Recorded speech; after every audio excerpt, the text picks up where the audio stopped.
The views and opinions expressed by presenters and guests are their own and do not necessarily reflect the official policy or position of Parasearch UK Radio or its affiliates and sponsors.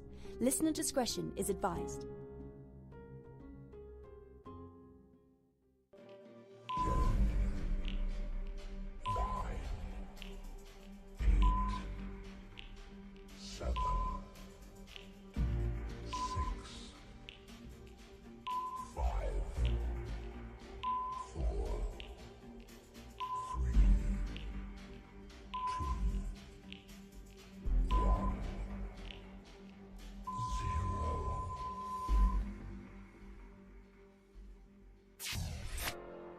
You're listening to Paranormal Concept right here on Parasearch UK Radio with your host, Paul Rook.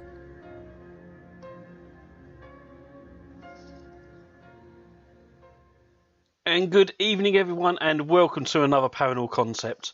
Now, a couple of weeks ago, I was racking my brains trying to think of what subject to do, and my co-host, Kerry Greenaway, hello, Kerry. Hello. She decided that we was going to be talking about EMFs tonight. So, yeah, of course it did. Anyway, yeah, so we decided that, yeah, okay, we'd do a show on EMFs and what is the EMF field and why do paranormal investigators use it and stuff like that. So, Kerry, I know you found out lots of stuff. Do you just want to know, like, because you was talking about an article that you read.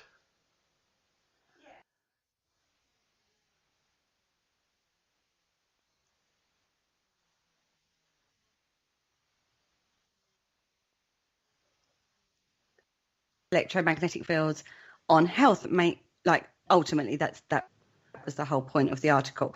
But it did give a rundown on EMFs, and that started me on this little journey that I put everybody on tonight. Okay. Oh, they can't hear me. You're on the output. I know everyone should be able to hear you now. Okay, so also joining me in the studio tonight is Kaz Rooney. Hello, Kaz. Hello, Paul. Hello, how are you? I'm good, thanks. How are you? Good. Yeah, I'm not too bad. Did you do any research into the EMF phenomenon? Yeah, a couple of things, but I do have a couple of things of my own that I question about it quite a bit. Oh, right, okay. So the questions, good. Keep hold of those questions because my next guest, Carl Huchinson, he's with us and he's going to be hopefully answering most of our questions for us. Hello, Carl. Good evening, Paul. How are you? Good evening, yes. Feeling like a bit like the sacrifice horse to the donkey, you know? Yeah, blame Kerry. A bit worried here. Blame Kerry in totally. It was her idea. I like the way I'm getting this put severely on my back. Yeah, and it all stemmed from this article that you read. Yes, it did. It definitely stemmed from this article. As I say, it seemed like a good idea at the time. Yeah, not so much now, because you was up till 7 o'clock this morning doing A-level physics, was you not? A-level physics, degree level magnetohydrodynamics. Yeah. I've had a crash course. That's all I can say. Right. So if anyone has got questions in the chat room, please feel free to put them down there, and we will ask Kerry because she's now done the A-level physics for you. So, Kerry, where did you want to go with this? Subject? Where do we start? Where should we start? Because it is a big subject, and you've done all the research. Well, I haven't done all of the research. I hope you guys have done some too. A tiny bit, you know. A tiny bit. I go out with these devices quite a lot, as do most paranormal investigators and ghost hunters alike. And, you know, we'll talk about the Milligores and the numbers and stuff like that, and not many people do know what a milligauss is. No. So come on, Kerry, you should know this one now. Okay, right. Let's start right from the very beginning. Let's start with the physics of an EMF. Let's go physics. Okay, Let's get we'll our do the white physics. coats on and our safety goggles and enter the laboratory and actually tell people what is the physics of an EMF. What is an EMF? Anybody? No, Well, go on. EMF is sort of a generic sort of term, really, but it actually means the electronic movement force, basically, which is the way the electrons flow in environment. A lot of people think it means electromagnetic field, etc., but the more technical name is basically all around the way that the electrons move in and flow in between wherever they are, whether it's from natural causes or whether it's from man-made causes. Very good, Carl. 10 points to you. I can see I'm going to lose this already.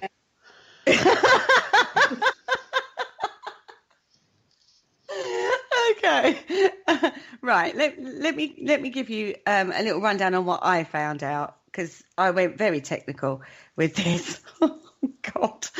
Right, okay.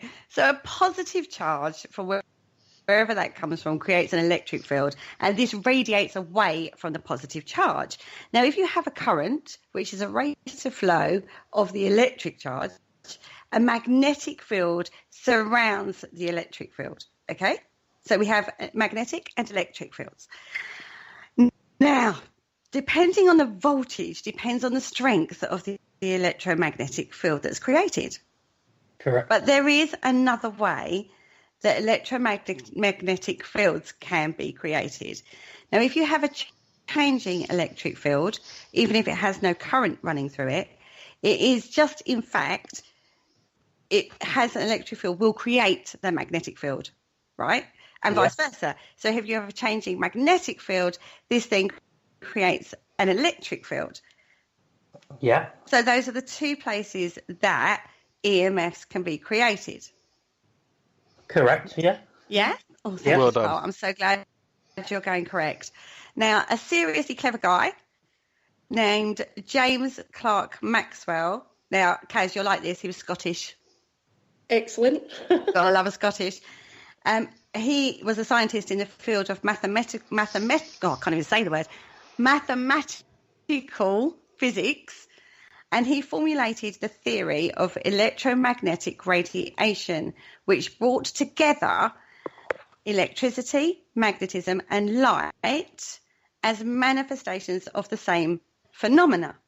Phenomena. Thank you very much, lads. Now, he demonstrated that electric and magnetic fields travel through space as waves moving at the speed of light. And he proposed that light is an undulation. I'm reading this little bit. Is an undulation in the same medium that is the cause of electric and magnetic phenomena. The unification of light and electrical phenomena led to the prediction of the existence of radio waves. Dun, dun, dun. Yep. Yep. He Awesome. also realised that this can create a chain reaction which makes electromagnetic waves have an independent existence from the original source that travels outwards.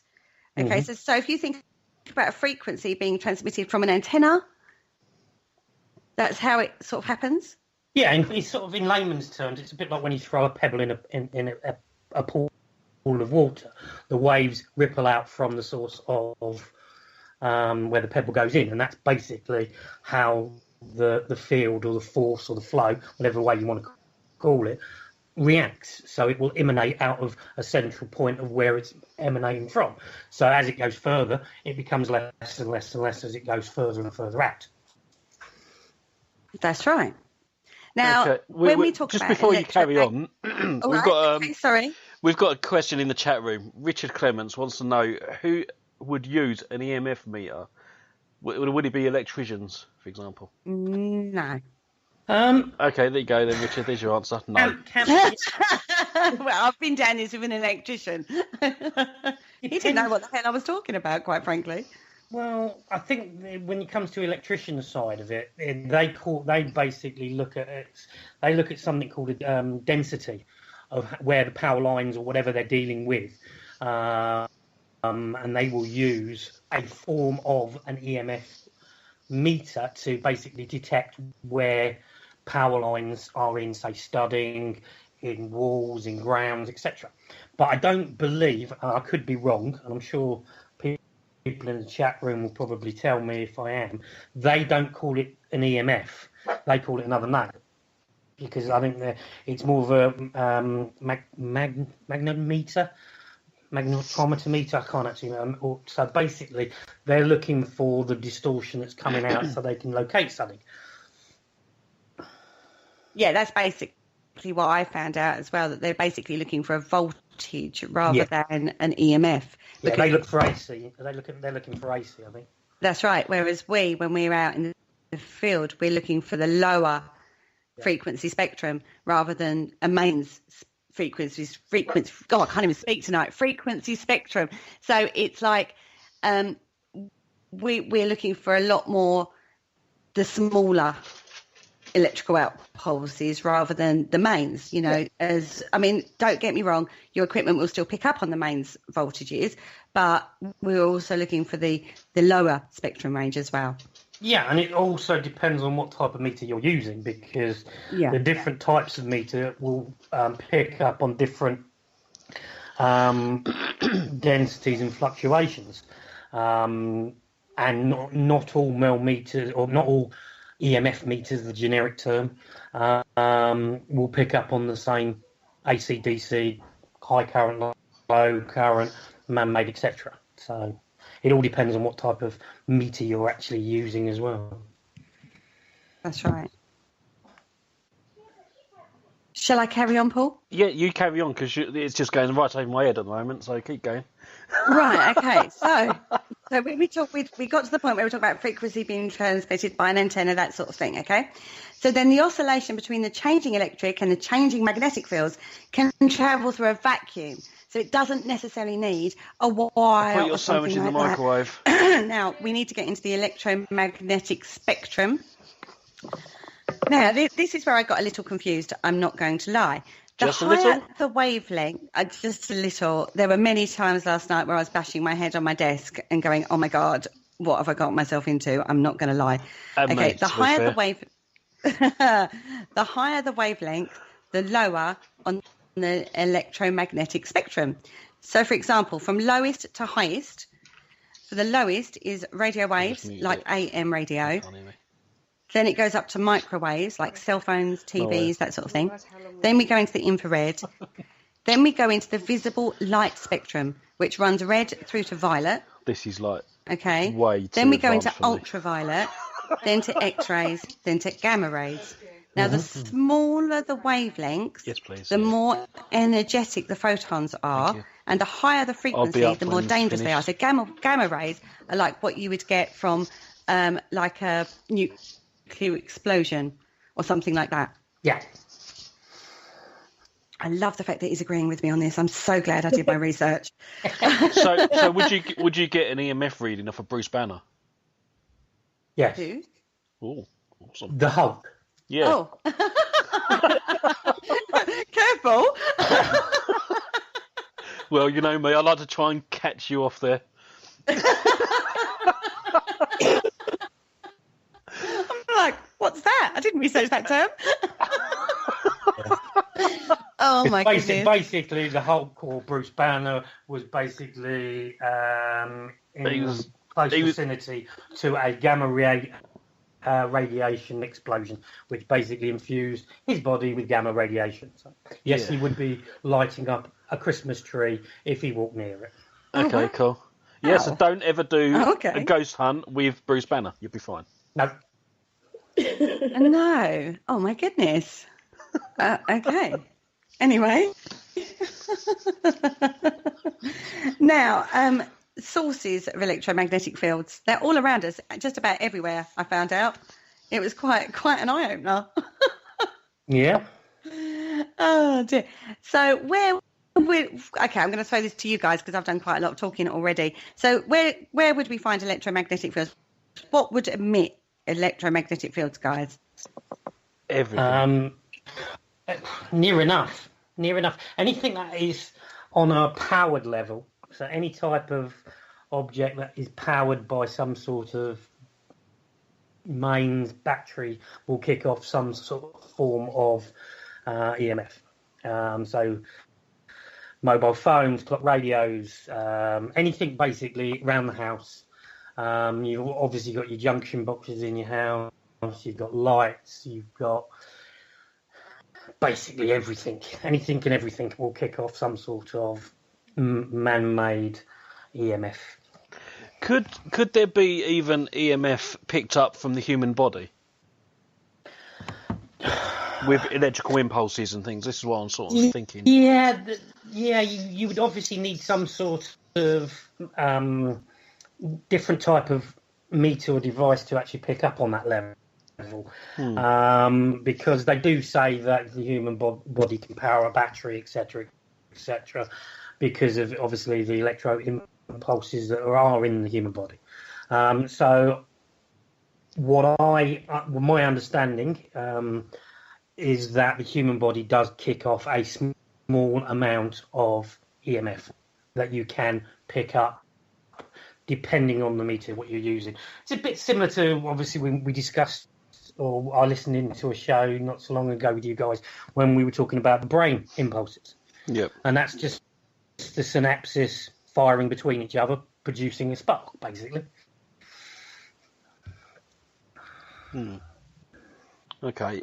Richard Clements in the chat room, he's asked what he really meant before Paranormal Investigation and the TV shows. Who would use an EMF meter? They must have been used by someone. Okay, so he's asking basically before they come out on the telly and used it for ghost hunting, who would have used an EMF meter? Well, we covered that slightly. The company that basically behind the bit of kit that most paranormal investigators and most people in this industry will be aware of is the K2 meter. Yeah. That was initially designed and made for use to locate, as we said, about finding by electricians, by sparkies, by people who were trying to locate certain aspects of power lines in walls, floors, etc. So you use it that way. Okay. And it's also, sorry to cut in on that one, it's also really important in mining electromagnetics. So what would that... Yeah. Why is it important in mining? Well, because when you're deep underground and you need to talk through to the surface, you need to take into account the electromagnetic fields and the interference that could cause. So that's where wireless and all that came into play. And also between in rocks, an electromagnetic signal only carries 18 to 40 meters through the rock. So it became really, really important to work with electromagnetics and wireless transmitting. Correct. Well done. You're halfway through to getting your A-level. You know that, don't you? I know. I'm really impressed with myself. Yeah. Carry on. Yeah. Okay. Right, yeah, totally threw me. Right, what was the thing? Someone else in the chat room, Ashley Nibb, he said that you also get natural ones too. We're talking about EMF fields. What does he mean by natural ones? Do you want to just explain that? Well, natural EMF can be generated by a few different causes. One of the most common natural causes of it is biometric pressure and the change in the atmosphere just before storms or changing the weather. That can produce a natural EMF flow, because obviously the way thunder, lightning, I always want to say very, very frightening, but that's and then Galileo, but that's a different story. But yeah, there's the whole aspect, because of the way things are done. It's way they basically, thunder, lightning is basically the charge of atoms in the cloud. So they, from what we just discussed earlier, is that if you charge something, it then produces a field. So that would be one of the main natural manifestations of it. So excellent, cool. Kaz, did you said you had a couple of questions you wanted to ask? Yeah, I mean, I use K2 meter now and again. I'm not a big. I don't use it a lot because I've been on investigations. There've been so many arguments about phones are interfering with the K2 and whatever, and put your phone on airplane mode, and we do that. But it always seems to end up in an argument about that there is EMF still in the atmosphere, and that the responses you're getting from the K2 aren't actually anything paranormal whatsoever. But what I don't get is, if there's nothing there plugged in, if there's no electricity running in the place that you're in, if you're in somewhere abandoned and you're getting responses on the K2 meter, then is it such a jump to say it's paranormal? Yeah, it's a huge jump, a huge assumption. Yeah, I would say that. Yeah, that's quite a big jump, because particularly when you look at the K2 meter is a single access meter, so it's not covering more than one access of it, the three axes that you can basically pick up on using the current devices. The K2 has a lot of fallbacks. The K2 has a lot of false readings that can be produced. And you mentioned something about putting phones on airplane mode. They still will affect meters, because they still generate. I know they say they don't generate it in the way if it was on, but they still emanate fields from a mobile phone. And what I would always say, I know it's if you're going to go on an investigation, leave your mobile phone as far away from where you're going to investigate as possible, even though it might be on flight mode or whatever, because you want to be able to rule out all possible factors. And if you've got a mobile phone on flight mode, you cannot rule out that it potentially will be giving you false readings off meters. The K2 obviously is a single access. You can get devices which are a little bit more expensive, but a little bit more generically, I'm going to say, is scientific, which like the tri-field meter, which basically you can switch between the different elements. You can switch between AC, you can switch between DC, you can switch onto radio, microwave, etc. So you can basically try and use that. But all these meters have their own drawbacks, their own false readings. Yeah. And you're also discounting the Earth's actual magnetic field. Yeah, because so you've got the Earth technically is a big magnet. Exactly. You've got two poles, and you've got a field going from one pole all the way around it to the other, and coming out the other side and going around again. But it hits from the Earth itself. It hits from three different angles. Yep. So you have what comes in from space into our atmosphere. We've got our atmosphere itself, and also the Earth's underneath, what's happening underneath the Earth as well. So even if you discounted every single electrical appliance and mast and mining issue out there, you would still have the Earth itself causing interference at some point. Yeah, unless you were in a some sort of leaded tomb, basically. Yeah. Out anything, or a giant Faraday cage. But even that isn't completely infallible. No. A Faraday cage isn't completely infallible. All it is designed to do is to block EMFs from electrical pulses. Yeah. And unless you've got a complete continuous covering of conductive material, you are not going to be able to block every single EMF going. No. So even that is, a little... You have to be really, really sure. You really, really need to know your location, and the meteorological conditions and the geological conditions and everything at the time. And that's kit that, quite frankly, you're looking at a heck of a lot of kit that you would need just to measure all of that, just to discount an EMF field. And very, very expensive and potentially not very mobile. Yeah, exactly. So So they are useful in regards to if you get a fluctuation of EMFs in the environment, it's useful in regards to saying, yes, there's been a fluctuation in the environment somehow, but then pinning down what that fluctuation was and what caused that fluctuation is not easy. No. And you can't jump to the assumption that just because you had a fluctuation in an EMF field, like a hit on a K2 or the other appliances that are out there, that it is paranormal. No, because there's no scientific. Okay, good.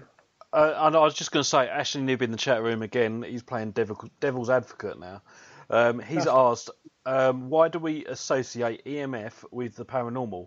Who's to say they have anything to do with it at all? Oh, now there is the crux to the matter. There is the big elephant, the white elephant in the room, because there isn't any scientific research or case studies to indicate that spirits, ghosts, whatever you want to call them, can manifestate using the electromagnetic field. But on the flip side is there has been people looking at the way fields react or the field reacts when the unexplained, I'm not going to say paranormal, the unexplained happens. Okay. Because there's a lot of people out there, which I think is a little bit of the crux as well of it, is that they've been told by either watching TV, going on the internet, that ghost spirits basically use the EMF to basically create or produce activity or manifestations, etc., etc., etc. But at this precise moment in time, there isn't any scientific proof that that is the case, because obviously it's an unproven. What we do is an unproven science. I was going to say, I mean, there's so many causes for the EMF field and fluctuations. It's not worth really even counting as evidence, unless obviously they can discount the atmospherical pressures and things. So yeah, it comes down to doing your due diligence and your baseline readings, your monitoring of the environmental changes all the way through the investigation. What it is useful for, though, is building up data. Yeah. So when you get fluctuations on your EMF field, then it helps you build up that data, which gives you a better picture. If you can pin it down as to what that was, then it gives you a better picture of why. Particularly if you get activity occurring at the same time, then it helps you build up a picture. That's all it does. It's helping you build up a picture. So it's helping you to build up data. Would it also spike if there was like a solar flare going on?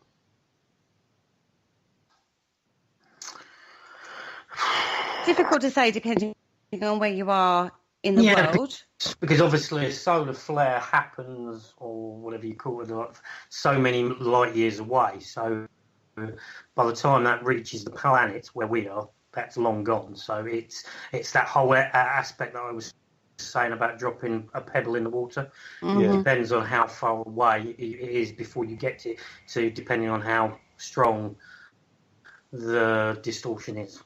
Okay. Yeah, and also the particles that solar flare gives off from the sun, it hits the Earth's atmosphere, and you see it as effect like the aurora boreal, or I can't even say it, aurora borealis. That's you know what I a mean? lot easier just to say the northern lights. Northern lights, thank you, Carl.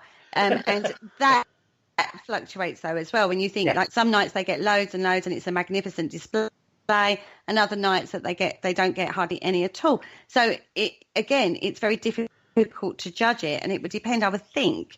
On that one, it would depend on whereabouts you are as to whether or not it would affect something like an EMF. And just so we don't upset the northern lights, there are southern ones as well. So you've got to mention both of them. There are southern ones as well. Sorry, yeah, got to be fair. We don't want to upset the penguins. No, exactly. Oh dear. It's a whole mixed bag, and the more I looked into this, the more complicated electromagnetic fields got. And then trying to then link that to the paranormal, there really wasn't much proof as in the effect that it would have. But like I said, it's useful in regards to showing you a change in the environment, like a spike can occur while you're out in the field. You then go, okay, that doesn't mean it's paranormal, but what caused that? Where did that come from? How did that happen? I mean, there are various theories, which I'm sure we'll go into in a little bit about that. But, it wasn't as paranormal as I thought initially. Yeah. And on that note, I think we'll just have a quick break, and we'll be back right after this. Hello, Harry Price here. Good evening. If there's nothing myself and everybody else enjoy here on the other side more is the sit back and relax and listen to Parasearch Radio with its paranormal news, views and reviews from across the UK and beyond. Make sure to find out more about them on Facebook, Twitter and the World Wide Web, whatever they are, to keep up to date with all their broadcasts throughout the week. And I hope you enjoy them as much as we do over here. Hello? Is anybody there? And welcome back. Thank you for that, Harry Price. Now, before the break, we was just talking about the EMF and some of the things that can cause it to happen. Now, I've always been told that there's always been side effects to being in the EMF field. Do you want to just run through that, Kerry? Okay, allegedly, there are supposed to be physical effects on the human body in regards to EMF, and low levels of exposure can cause, allegedly, no scientific proof of this, but headaches, anxiety, depression, nausea, fatigue. I love this one, loss of libido. So while you're out in the field, if you don't get fruity, that's why.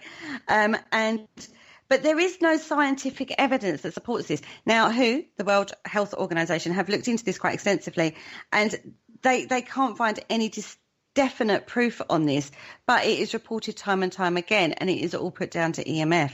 But I don't know if it's EMF or infrasound or something like that. But these factors get reported time and time again in relation to EMF. And how many times have we been in the field and we get feeling sick, we get headaches, we get fatigue, we get those kind of symptoms? And that's even before we get there. Yeah, unless in the car on the way up, depending on the driver. Yeah, absolutely. So, I've always used that. Like I say, there is no scientific proof. Yeah. No, there's no scientific proof, but I would say it's more. You covered on it quickly there. It's. I would say what the side effects that you've just mentioned, particularly the one which I'm fascinated in a little bit more because of the way people who experience and say things about what they've witnessed is the paranoia aspect of it. And I believe in my own thoughts is that's more ultrasound that affects the brain waves that way. Yeah, would to it be honest, ultra or would it be infra? Infrasound. Sorry, infrasound. Sorry. Okay. Yeah, I was going to say exactly the same thing, to be fair, because there are a lot of teams out there that will go to these places, pick up the EMF field, then the people that live there say, "Oh yeah, I feel dizzy, sick," and they go, "Oh, that's because you've got EMF spikes, it's spirit," and that's not true whatsoever. But they're not. They're not on a example of that. I would say they're not coming at it from a medical point of view either, because all those symptoms are quite indicative of other injuries or even medical conditions that they should definitely get checked out by the doctor. And I've always said this to everyone that I come in contact with who claim they got EMF and they're affected by it and stuff. I'm always like, just go to your doctor, get checked out, get checked over, have tests done, because that's always been front of my mind. And then we can start ruling things out and see whether or not we can get a paranormal explanation for it. But I always look for the logical first. Well, yeah, I think that's the thing about the field, is that you have to try and rule out everything possible before you can then put it down to the unexplained. So Sorry, go on, Kaz. One thing that I don't personally use them. I have been with teams that have used them before, and I think they're completely useless. I don't understand why people use EMF pumps when they go on investigations, because an EMF pump basically is looking at if you believe in the link between high EMF spikes to paranormal activity. What an EM pump does is it charges the ions in the atmosphere to produce a higher EMF flow, because basically all you do is it's like sticking your head in a thundercloud. The ions and the flow is charged. So if you are thinking, or you're going down the route that EMF basically it can help and encourage events, then why not charge the area you want to investigate? But with pumps, there's obviously a side effect to them as well, is that I've seen it on so many occasions where you'd be doing an investigation and they'll get out a pump and they'll basically click it on there and then, and away you go. No, because as soon as you click that on, it's charging the atmosphere, and every bit of equipment in the room is going to get affected. If you're going to use a pump on an investigation, put it in there an hour, 2 hours before you physically go in there, and make sure it's away from the area that you're going in a long time before you actually going in there. So you just charge the ions and then get out. And then try it that way. But it all comes down to whether you are looking at it that high EMF or spikes, etc., produces activity. See, that's why I think they're completely useless. I don't think they actually help in any way when you are investigating, which is why I personally don't use them, but I do know different teams that do use them. I don't see the point to it. I really don't.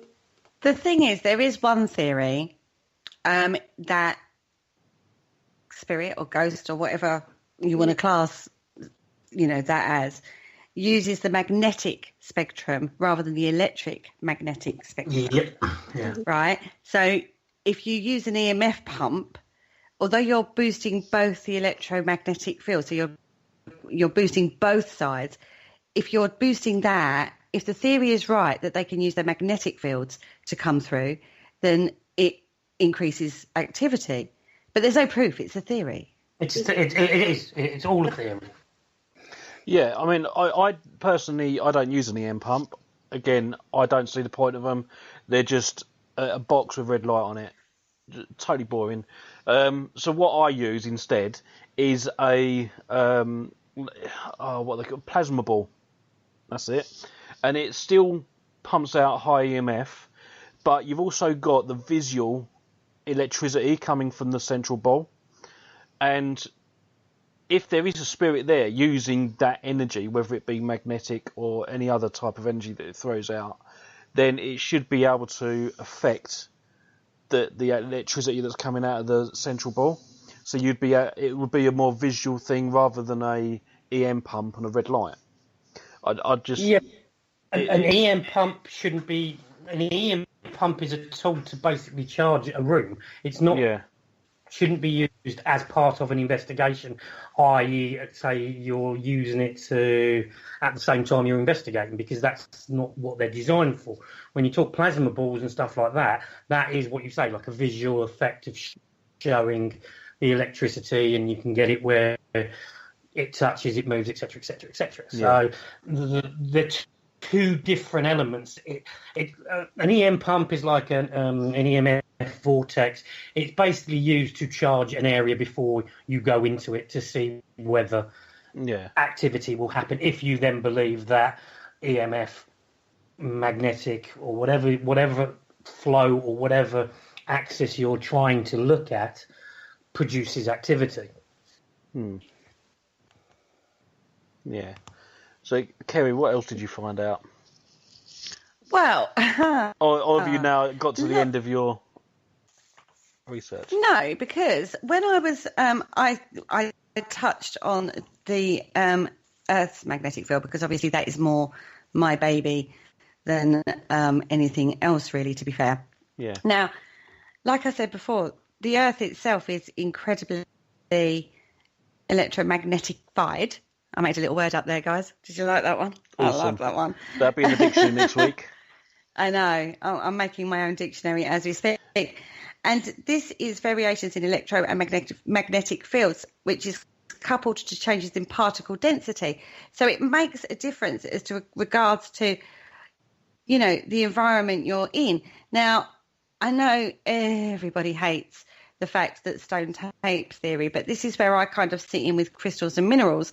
And when you start looking at magnetic fields and crystals and minerals and stuff like that, it lends a little bit more credence to the fact that maybe they're recording on a magnetic level the events that have occurred, if you know what I mean.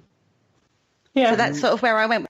That's sort of where, I think a lot of the other factors you pick or put down to natural causes or other factors that you need to discount previously, but I do think the geology and the meteorological, I can never say these words, factors are really, really important. I think they're incredibly important. Before the show we were talking a little bit in the atmosphere that you can't necessarily hear. Well, could spike a storm that has occurred 50 miles away creates an electrical charge in the atmosphere 50 miles away. You won't necessarily hear or see that or know that that's happening, but that can cause a spike on your EMF.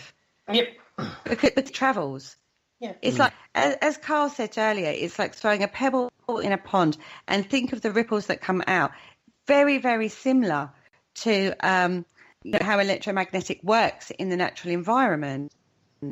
Seismic activity, an earthquake could happen halfway across the world, the entire core of the Earth. You won't feel it, you won't see it, you won't even necessarily know about it, but that is going to cause a magnetic field. That is going to cause something. So basically, then any hits on the K2 meter, you really can't ever discount a natural phenomenon. No. Because there's always going to be a thunderstorm somewhere on the planet. Personally, if it was me, I wouldn't use a K2 because the K2 has too many fallbacks and reasons for false readings. Yeah. And something that I've noticed, which we can possibly go on to and see what people in the chat room think, is using an EMF meter as a communication tool. You've all seen it, flash once for yes, twice for no, and all that sort of stuff. Yeah. where does that come from? And I did, when I was doing my research, it looks like it was the amazing Chris Fleming who basically did it on an episode of Ghost Hunters back about 10, 15 years ago, that used a K2 to basically get communication with a spirit in his terms. But and then obviously that then spawned a lot of things that started to come out in the field, where you've got like the Ghost Pro meter, which basically will flash once for yes, twice for no, and all this sort of stuff, and other devices that suddenly appeared. But I personally think that if you're going to use something that is less likely to give you false readings, go away from a K2 meter. Yeah. I can understand that. Sorry. No, sorry, Kaz, you go for it. I was at an investigation the other night, and we were out, basically outside in a wide open space. But some people were using K2, but they were also using periscope meter. Yeah. And I do have to say the person that was using the periscope meter was saying like, oh, this doesn't get affected like the K2, whatever. But I still didn't think it was much use. So I don't know. I would say using the meters are a great deal of help, except for, like as Kerry was saying, notice a fluctuation or a change. That's about it. Because you can't prove anything, really. No, and I completely agree, because at the end of the day, and I know I'm probably going to get clap hands from the chat room, I'm going to use one of the lines out somebody in the chat room. It's all about data. It's because you're trying to capture a picture of what's happening at any particular moment. So you need to be looking at all aspects of what the environment is doing, the natural environment, the unnatural environment. So to just go on a flash of a light on a K2 machine and then go, I'm talking to my Uncle Ned. No. I think you've just got to look at it a little bit, take a step back and just think, right, okay, there are so many reasons for EMF that I cannot just go on by one device. Yeah. I totally agree with that. I've been on an investigation, and one of the guys that was with me, he was a member of the ASSAP, and he's done his paranormal investigation course and everything with them. And we picked up on what appeared to be a ball of energy in the middle of a doorway. Now, this guy, he was quite intrigued by this, because he couldn't explain why this. It just appeared to be a ball in the middle of this doorway of EMF field. What do you think could have caused that? Oh, geez. Well, could be causing. There's different effects or different causes without actually knowing any data or actually seeing exactly what the room was like. What was either side of the doorway? What was behind the doorway? What was the location we were in? What was actually in the location at the time?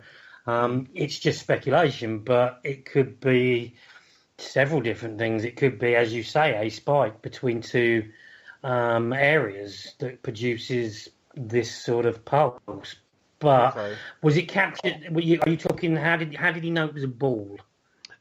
Because he basically had his EMF meter, and he run the EMF meter all the way around the doorway, and there was nothing there. But you run it from the top of the doorway through the middle and to the floor, and it just we just sort of come to the conclusion it was a ball. It just appeared to be a What ball. type of EMF meter was he using? Do you know what? It was about 6 years ago. I can't remember, but Because that can also have a factor into it, because in layman's terms, what an EMF reader is, it's just a simple wire core which is wrapped around a conduit core, and that you move it around, and basically you can then pick up on the different types of energy because it charges up the core and thus giving you the readings.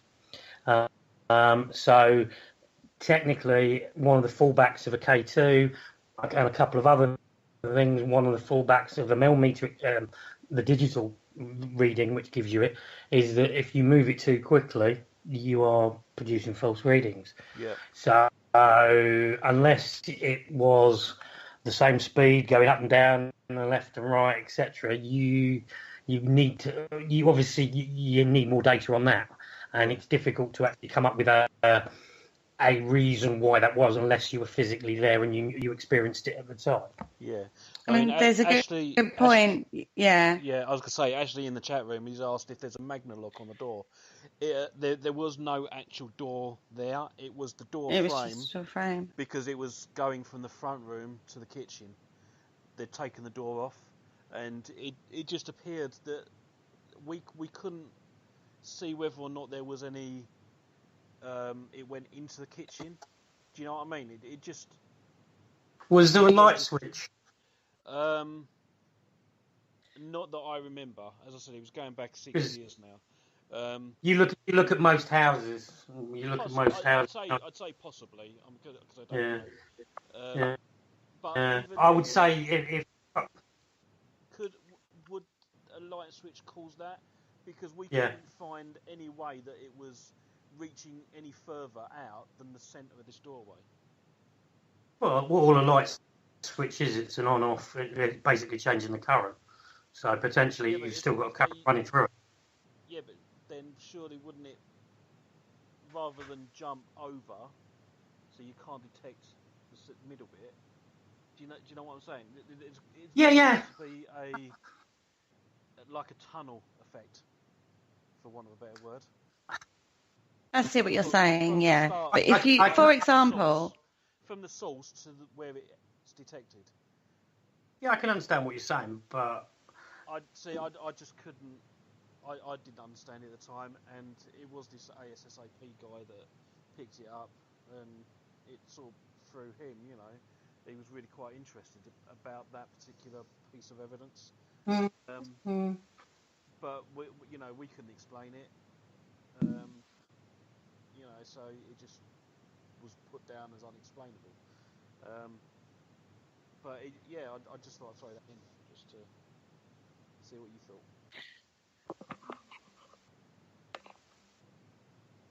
Anyway, silence. Unless you were there and you was able to, discount everything, it's very, very, very difficult to sort of like say what was going on there. But if there was a hidden wire behind the wall on either side of the door frame at that level, we've talked about EMFs being able to travel through a vacuum. You know what I mean? There's all sorts of factors you could have looked at, or needed to be looked at. And also, was it a sustainable, and I'm going to air quote, bubble?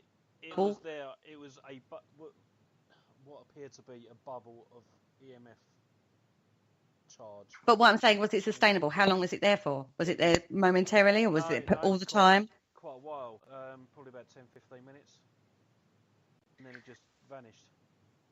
Then it just went, disappeared. Yep. So I don't know. I really don't know what caused that. No. But I will still put it. But like I say, you have to look at so many different factors in regards to EMF fields. The more I looked into it, the more I came to the conclusion that, EMFs are one of those factors that are evident everywhere. There are so many factors that affect EMF fields to some level or other. There's so many different levels of EMF that you can pick up on in the field. I mean, we talked at the beginning of the program about, the spectrum, the electromagnetic spectrum, and what, where it sits. I mean, when we do investigations or when we do seances, we do it in like red light, because apparently spirits work better in a red light than they do on an ultraviolet light spectrum.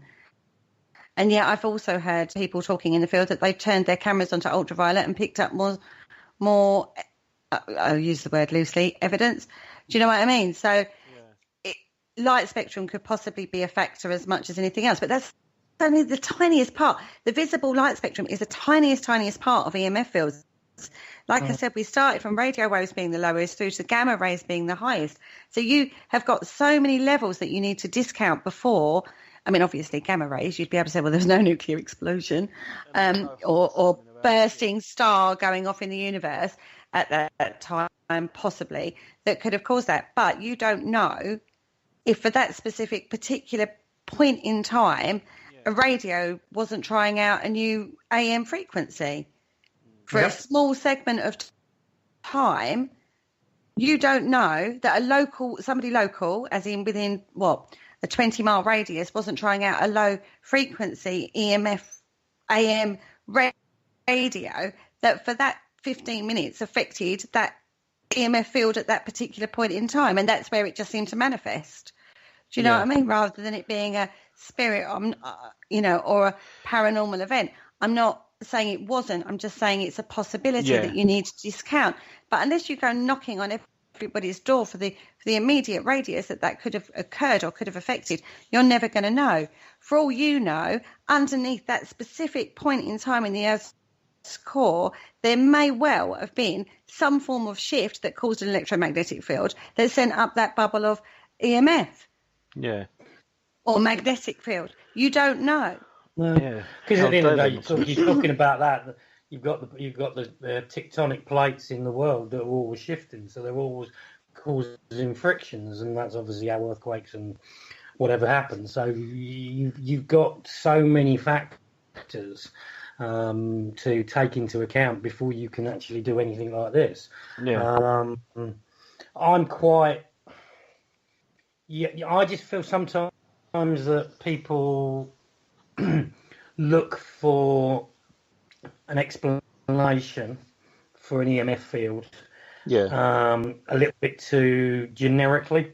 Does that make sense? I totally agree with you there, because we did have a medium with us, and just because I can't explain what that was or what caused that, it doesn't make it paranormal.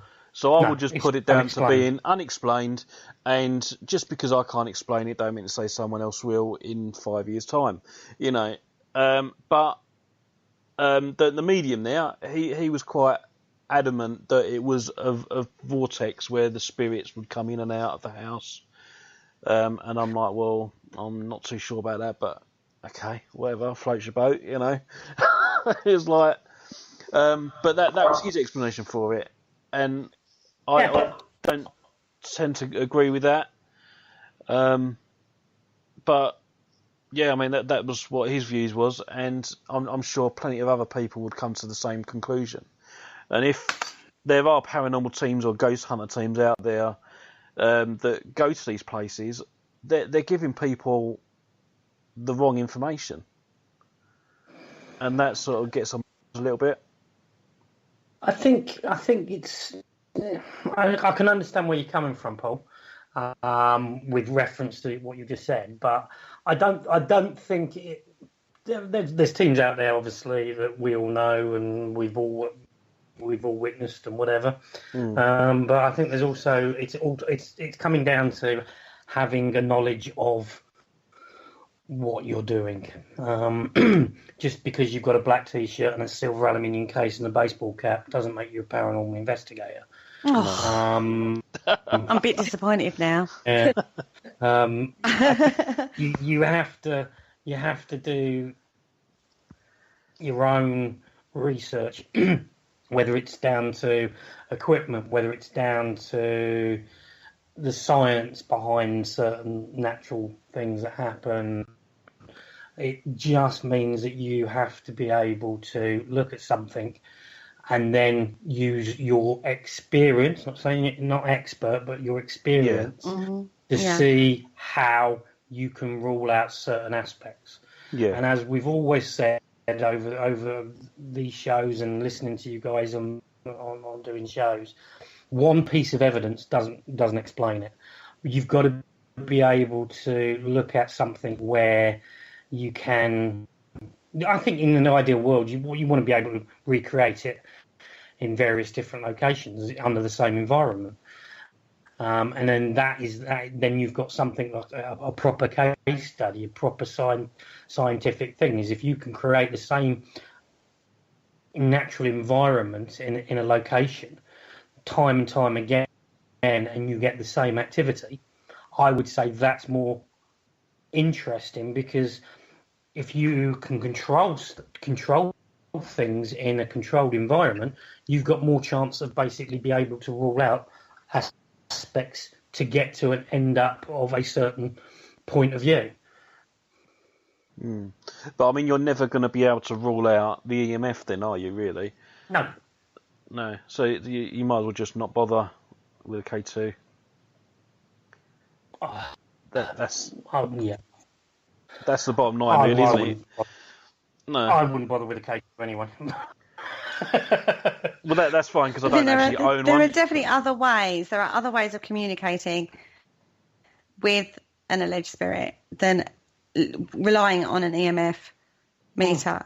Do you know what I mean? There are other ways that you can do it, and because there are so many factors that affect your EMF, that could, I mean, even if you think you're communicating, and you can't rule out, there's so much you can't rule out on, whilst you're doing it. And although it may seem like you're communicating, you have no idea of the other factors that are taking part around you in the environment, in the electric fields, in the magnetic fields. You literally have no idea.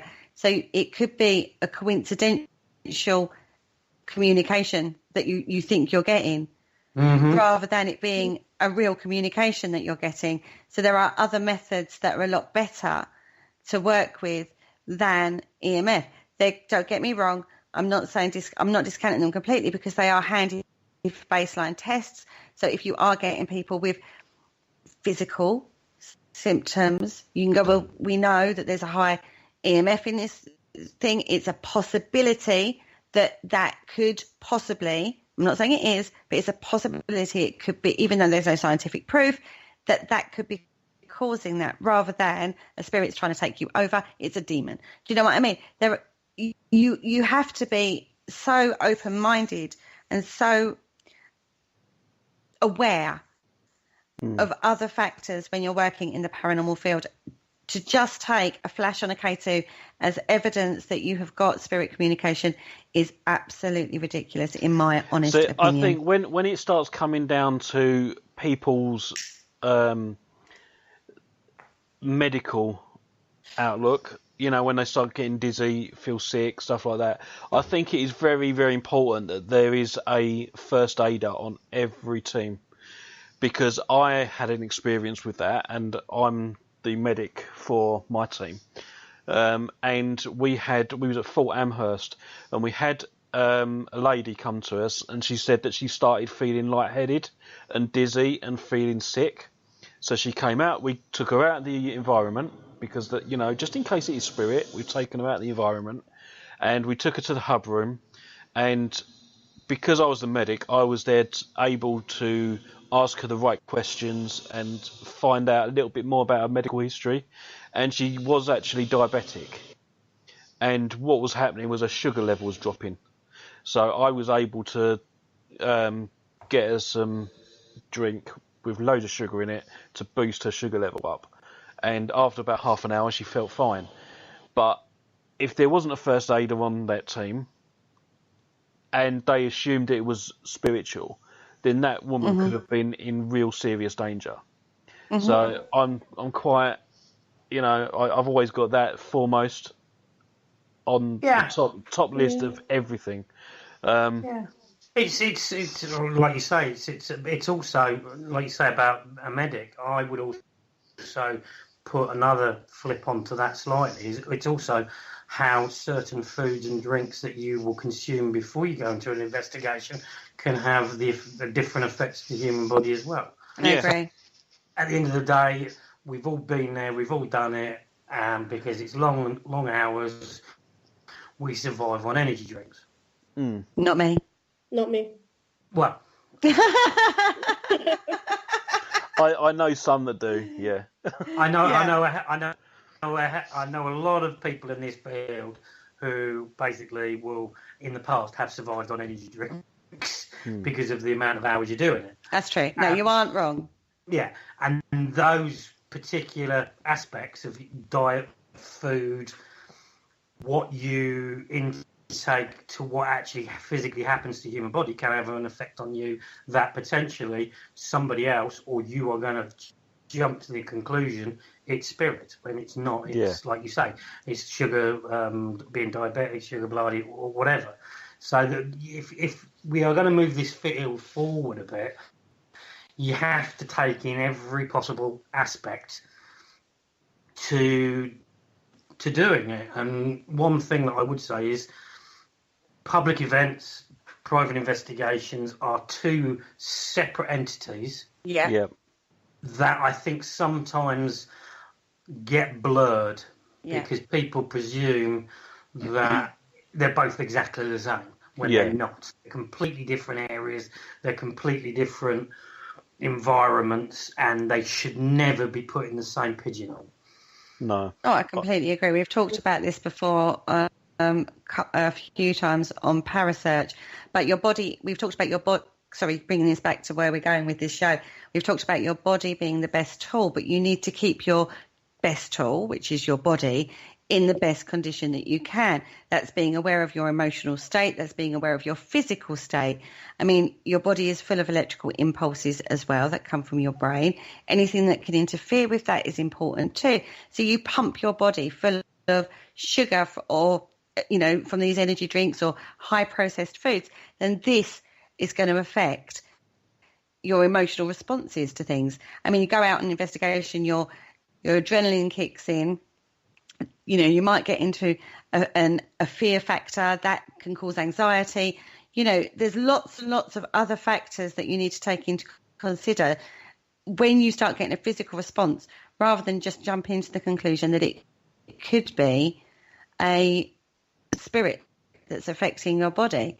And these factors are important. They're just as important as, the history of the building and stuff like that. You need to be really, really aware of you personally. Take self-responsibility for it.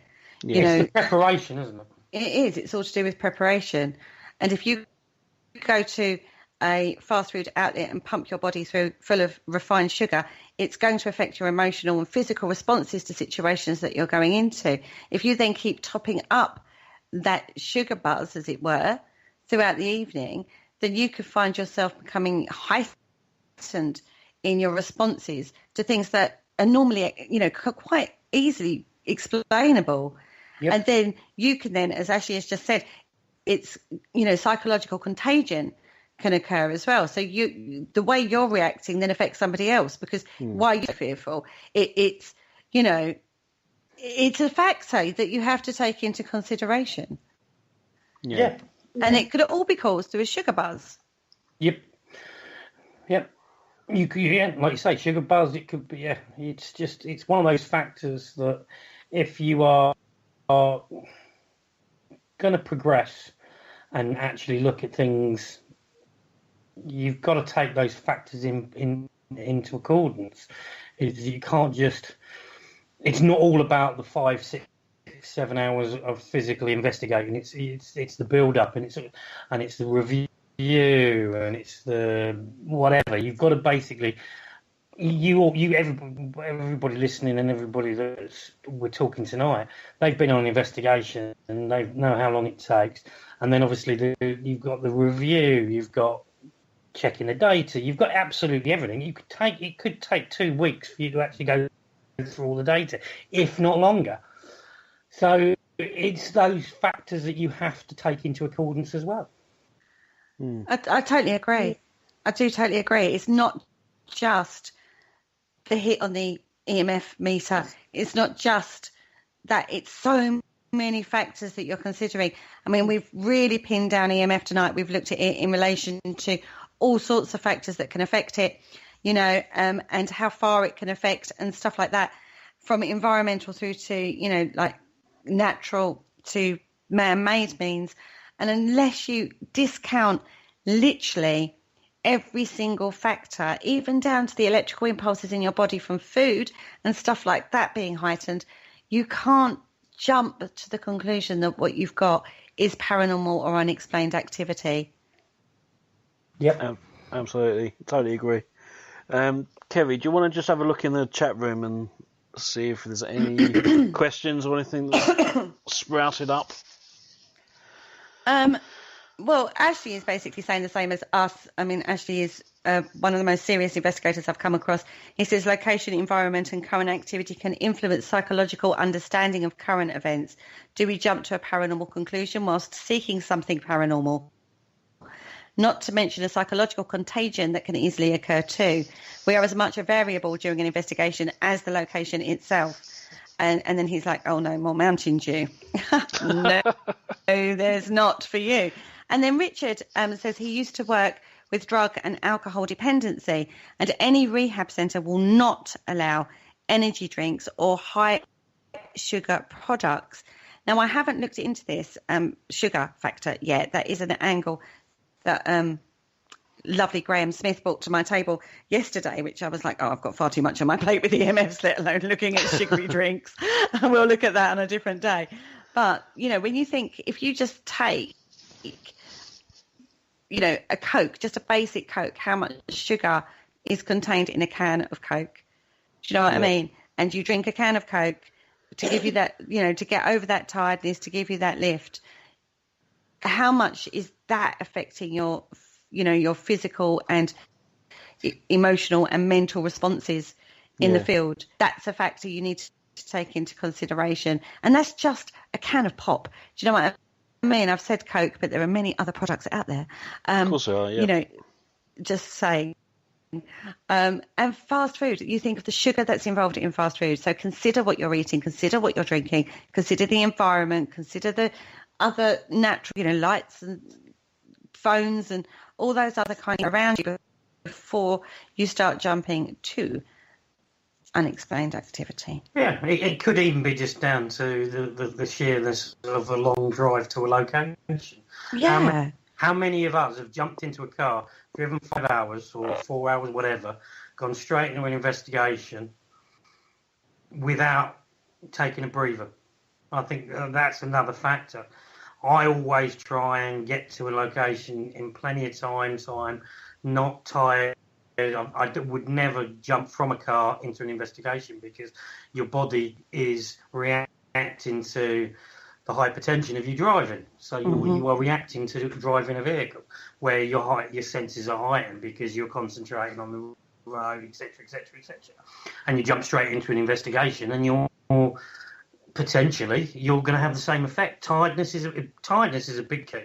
And that's why sometimes if you're going to do investigations, it's better to get there early doors, so you are in tune, you're relaxed.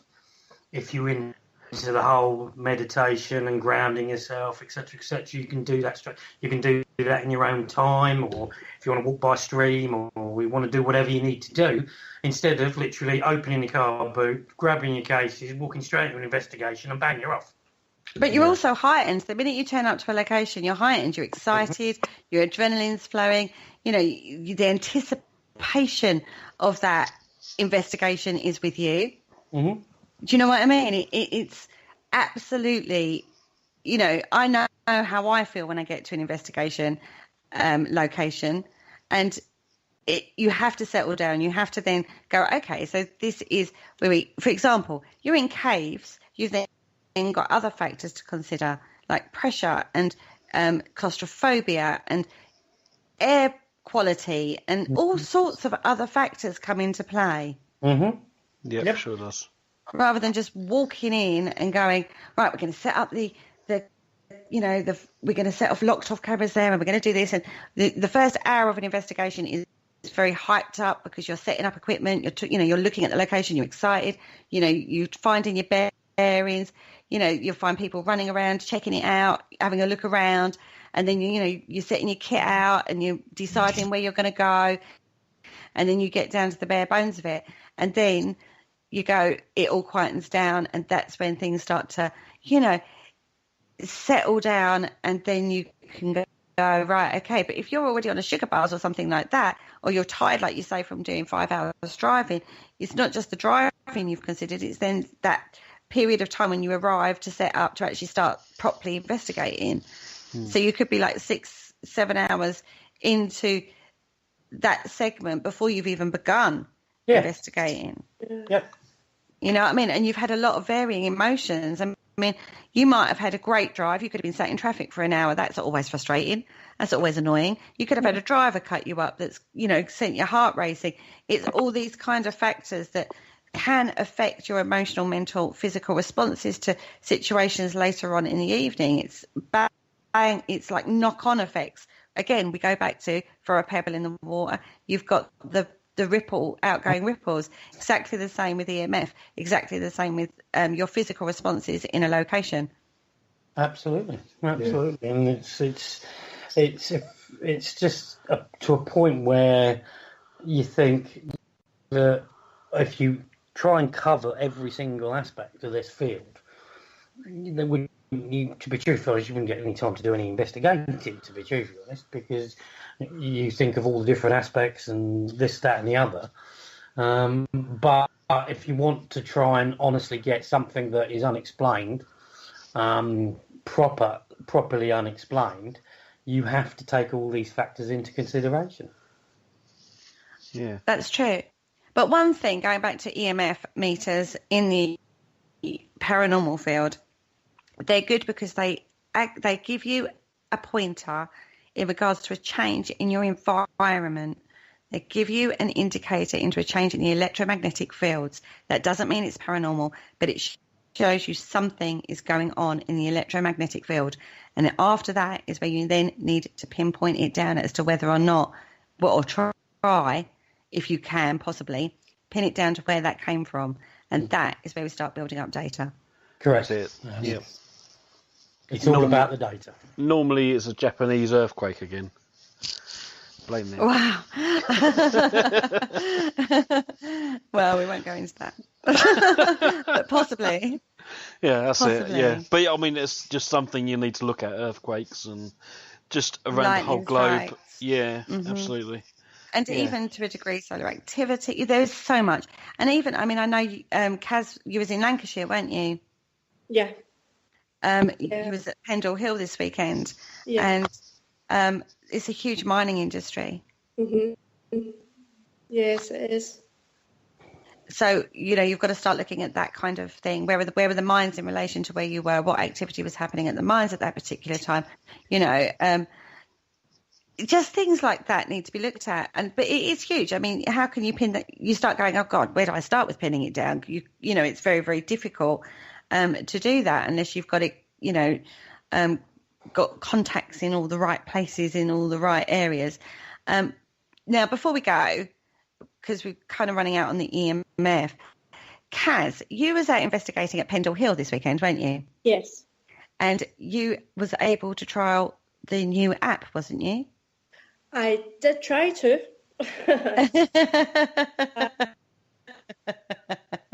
What we found was the location that we were actually in.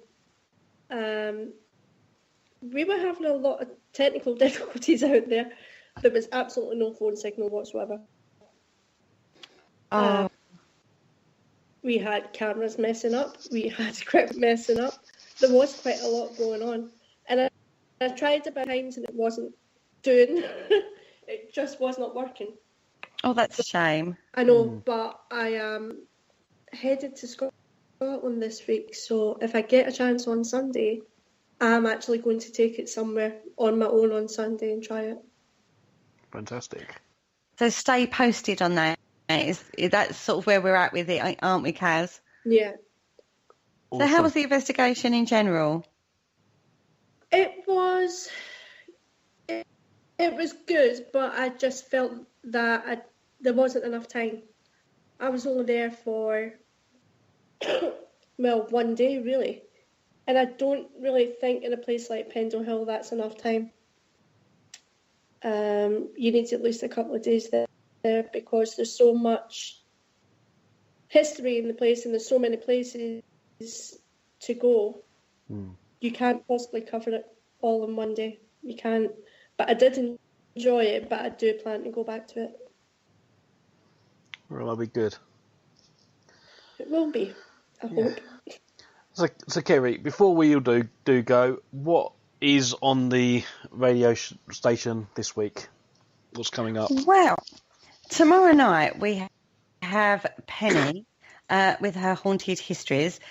She is doing, I'll be honest with you, I can't remember exactly what she's doing, but she always does a great show.